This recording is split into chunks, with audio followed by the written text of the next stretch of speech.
Welcome to YOUCANIC. In this video we're diagnosing a 97 S500 and this is the 140 chassis. Now on these vehicles and some of the other models from the early 90s have this what's called a 38 pin port right here, and they might have the OBD2 port under the dash, but the way that OBD2 port works on those models, it only allows you to diagnose that check engine or the engine control unit, so you can find out where your check engine light is on. But these cars can have a lot of systems. These cars were very advanced back in the day, so they can have over 20 different control units, and those can only be connected through here. Now here there's a lot of pins, and then every pin connects to one control module, versus on newer cars you connect under the OBD2 port and all the communication is done through like what's called a K line. That's one line there that does all the communication, and you got the power lines and a couple more lines. But on these, the scanner needs to have what's called a multiplexer, so depending on which control unit you're going, it's gonna know to switch and communicate with that pin.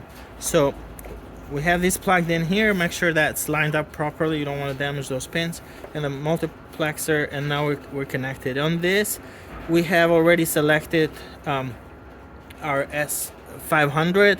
You go to and it says 140 chassis there, and we have run a quick scan. You can see here this does take a couple of minutes because it goes through all the control units. And now as you can see here, you see the engine, the motor electronics has no codes. You can click on any of them and enter them and look at live data, but you can also look at the codes. If you have a code, you can select that drop down there and look at the code description. If it's stored, you can hit erase here.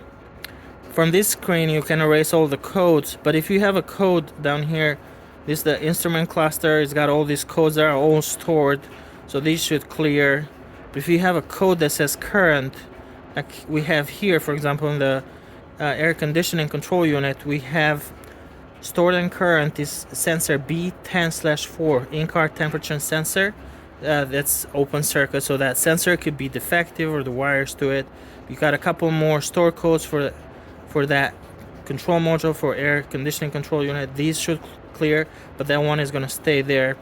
And then you got more control modules down here, and then power windows. I got a bunch of stored. So what I'm gonna do, and you can click on report here, you scroll to the bottom, you have a list of all of them, or you can save it.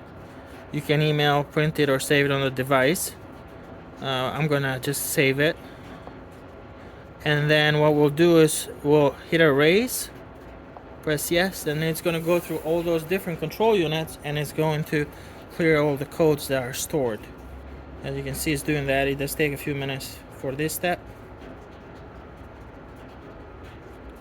It just cleared the instrument cluster codes. The air conditioning, it should clear 2 out of the 3, so we should have 1 code still remaining there that needs to be addressed, fixed on there. As you can see, there's 1 code left. And then the pneumatic system, the PSC control unit, it cleared all the codes from that. And power windows.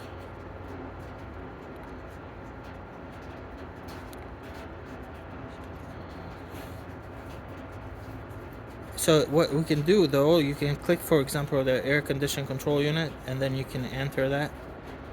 And if you want to look at live data on that on there, you can do it with some of the control modules.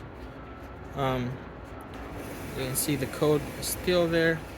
Now when you enter the air conditioning control unit, it does a quick self check, and then you can see the code is still there. If we go back here, we'll go to motor electronics. That's the engine control unit basically, and maybe I did not select that, so let's try that one more time.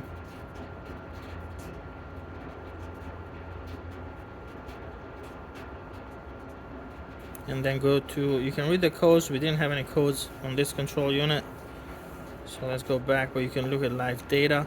And here you can look at a lot of things. You can look for example, drive authorization. These are all the different systems that need to give the okay for in order to start the engine. So if you got a let's say this 140 chassis is not started, you can come in here and see what's preventing one of them or two. If one of them says no, like start enable, if it says no, then you know what system is preventing that. We have a few more live data you can look in there, and live data from the engine. These values are live, so if you start the car and you start running it, they will change. But so that's it. That's how you can diagnose a Mercedes 140 chassis using the YOUCANIC scanner. Thank you for watching YOUCANIC, where you can be the mechanic.